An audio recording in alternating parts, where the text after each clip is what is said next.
Straight into our first conversation with Mtima Solwazi.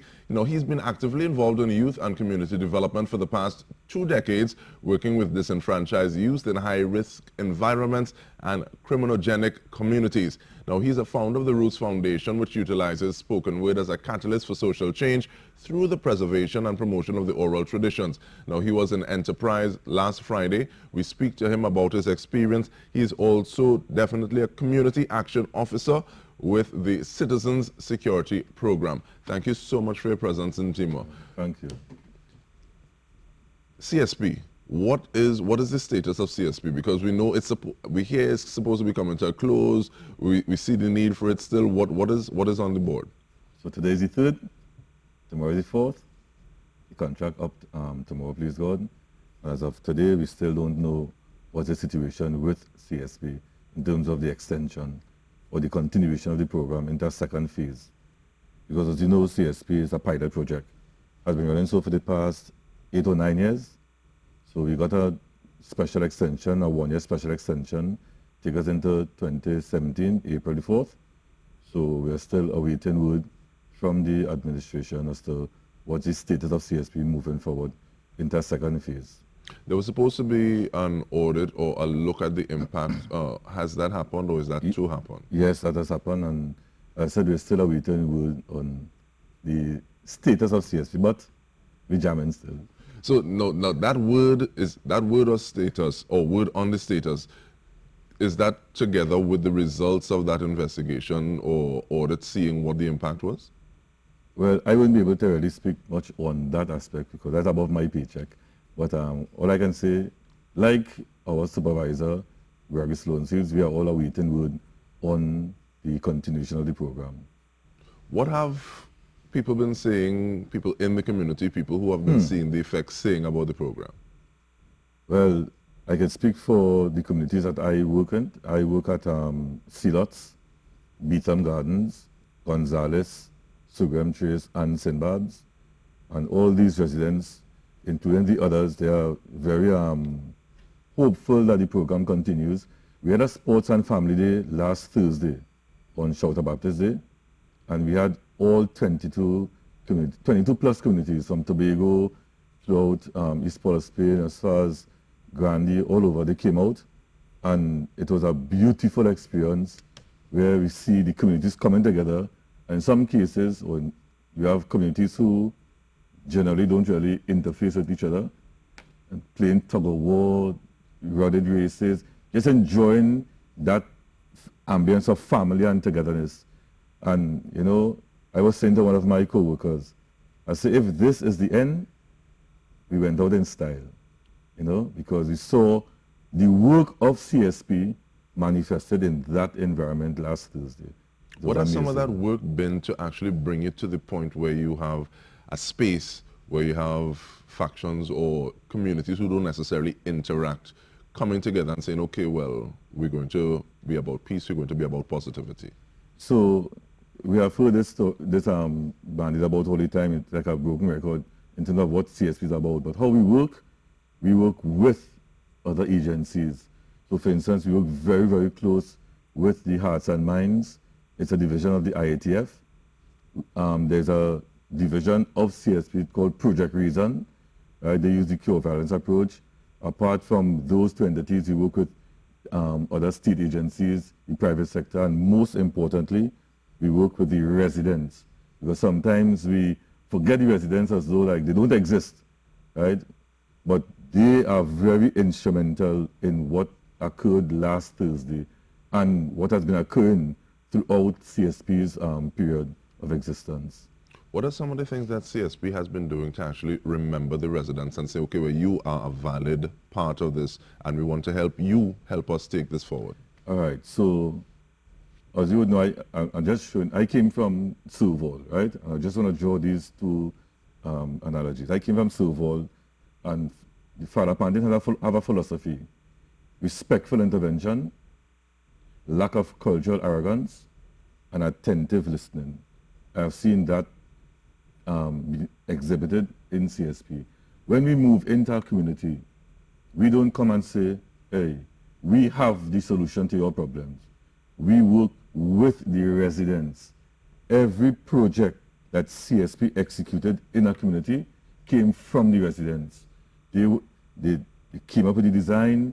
We worked with them to give them that logistical and technical support, but the idea is theirs because they know their problem. We can't come in and say, hey, we know your problem, this is the solution, take that. We'll never get the results we've been getting over the years, never. Have you seen situations where there are residents of communities already trying to do or trying to implement some of their ideas, but at the same time needed that push? Because not everybody looks formal or corporate enough sometimes to be able to go in and get funding or get resources. Well said. So what we do, we do capacity building of the residents. So we train them in, like, they do event management courses. They do different programs to help build their human capital, right? We also do parenting projects because parenting is a skill. People feel you have 2, 3, 4 children, so you're experienced now. You know, we do parenting training, we do counseling, we do mediation, we do conflict resolution, we do, in terms of project management, there's so many different, listen, residents in these CSP partner communities can say they are better off in terms of their skill, their competencies before and now. You know, it's really amazing. What are some of the feedback that you get from people in the community who have had the capacity built in terms of being able to de-escalate violence or situations? Okay, so for instance, like one of the communities I work in, Beetham, they form different organizations, about 6 or 7, right? And one of these organizations deals with counseling.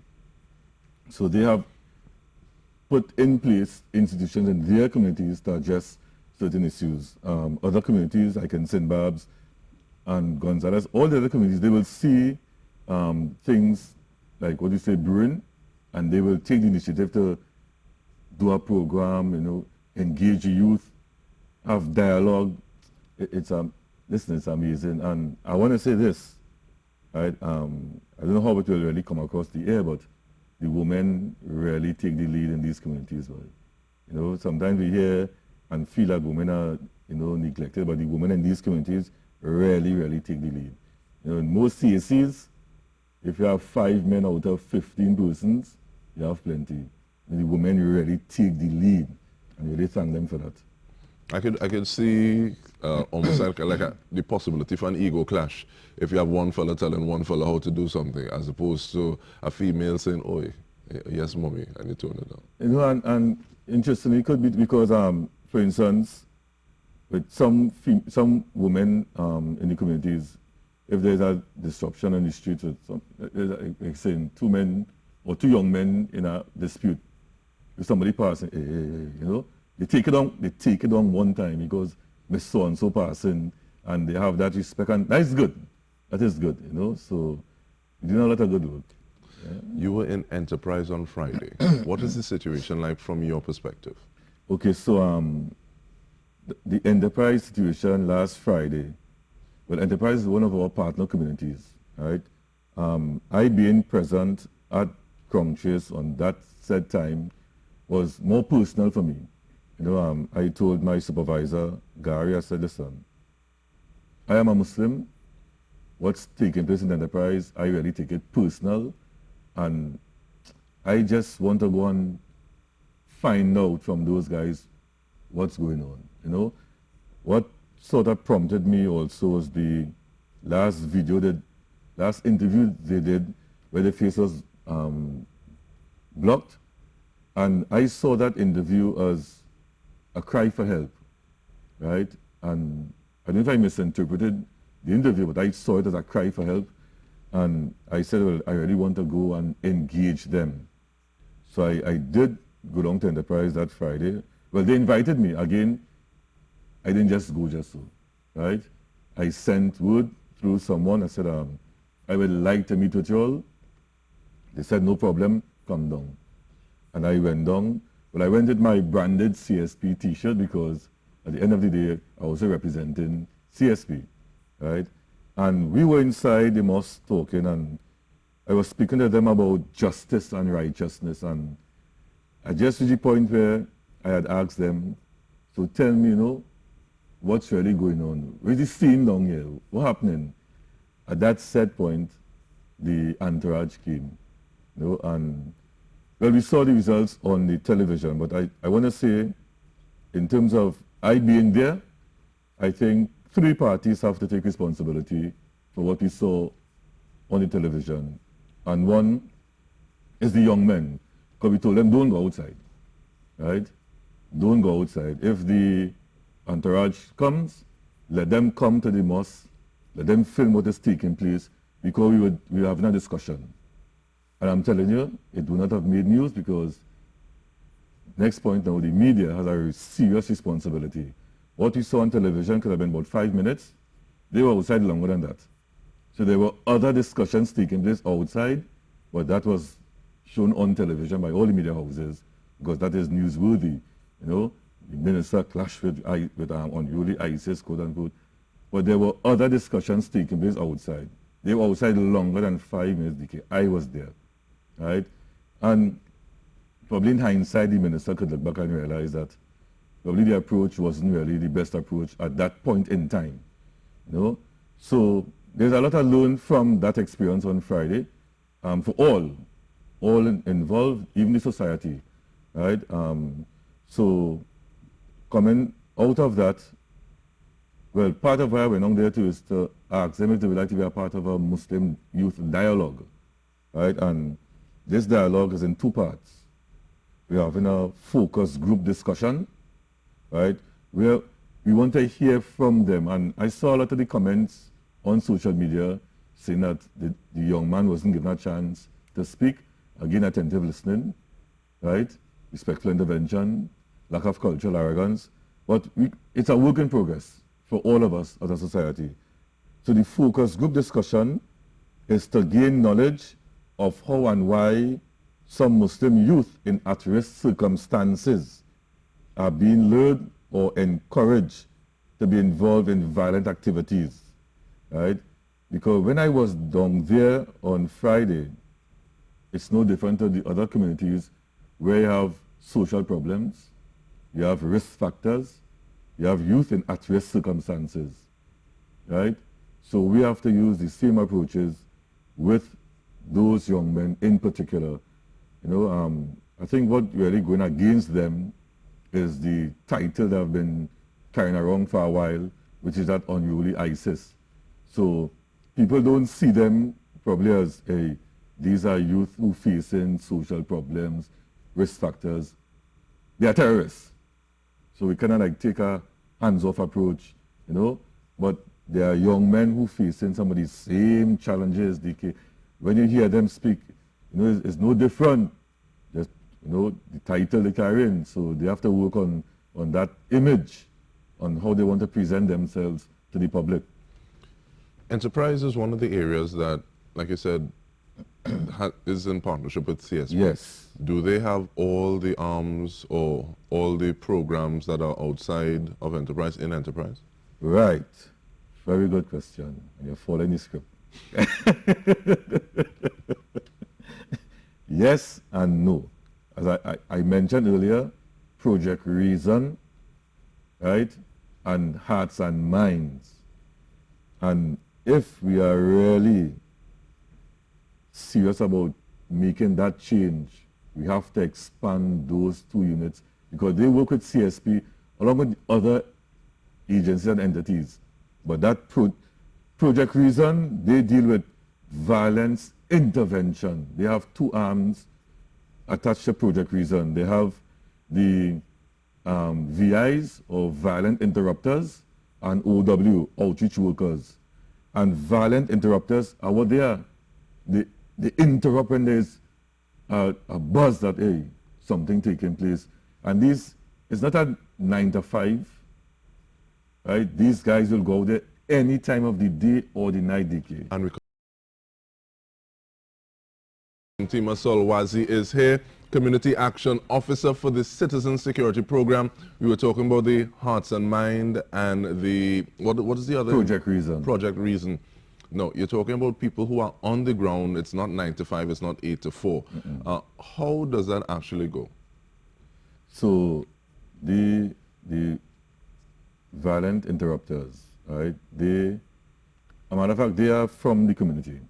So it's not persons from outside of the community who are alien to the community. So they are from the community. In some cases, some of them would have reformed their lives. Right? They would have a history, right? So they would have been reformed and trained to do the work they're doing. So they in the community, they are wrong. They'll move around with the residents, and they actually interface with the young men to build that trust, because we know there's no secret that there's an issue of trust in a lot of these high needs communities, right? There's a serious level of mistrust. So Project Reason, they help to bridge that trust so someone can feel they could talk to somebody, right? And they won't come on Good Morning TNT and say, you know, DK said, you said, right? They will deal with it very strategically. Hearts and Minds also, right? Being a division of the IATF, the Interagency Task Force, Hearts and Minds are police. They are police officers. But they use, again, a strategic approach to policing. So they also serve as a bridge between the community and the police. And I look at how Hearts and Minds function on the BTHUM. The BTHUM has had a history of bad relations with the police, the TTPS. They love Hearts and Minds, DK. Listen, they love Hearts and Minds. So what makes Hearts and Minds so different? The approach. The approach. So number one, you won't see them like how what you saw on Friday, right? So they will come, T-shirts. The approach is, listen, I have a young man I work with in St. Barb's. So we have CAC meetings. CAC is Community Action Council, which is made up of the residents. So I invited him to a CAC meeting. He said, listen, I will come, you know, but only if Inspector Reid bring me. Inspector Reid is a part of the Hearts and Minds. I call Inspector Reid. I say, Inspector Reid, I really want this young man to attend the meeting because, you know, he has valuable contribution to make for the community. I said, but he said he will only come if you bring him. Inspector Reid jumped in got his driver in a police vehicle, went up, picked up the young man, brought him to the meeting. You understand? That says volumes. You understand?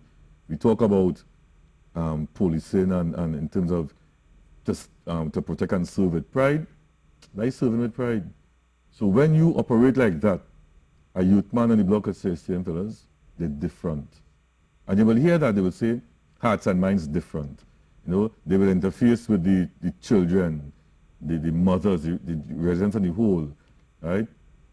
And CSP, we work with them. You know, we have to support Hearts and Minds, give them technical, logistical support, training. You know, listen, it's one big happy family, and you have to. We cannot solve the problem in Trinidad with a Superman or a Batman or a Wonder Woman. If you want to use them, get the Justice League together, right? It's together we need to do it, right? And that's how we've been doing it. How long does it take to source a person from the community and then give them the training, raise the capacity for them to be able to be violence interrupters? Okay, well, in terms of that internal aspect of how Project Reason operate, I wouldn't really be able to say. But when the program started about 2 or 3 years ago, they have conducted the interviews, and there were no persons who in the community who really want to make a difference, right? Just like a normal job, you'll apply, you'll go through a screening process, and they will select who they have to select. The National Security Minister, he spoke about a police station coming into enterprise in about 3 months. What kind of role could or should Hearts and Minds and Project Reason complement that police station with to address the issue of crime from a slightly different angle? Now, I'm not singing for my supper here, right? But let's be real. We need to expand and continue CSP. That is one. This program needs to go not just into a second pilot phase project. We need to remove the pilot.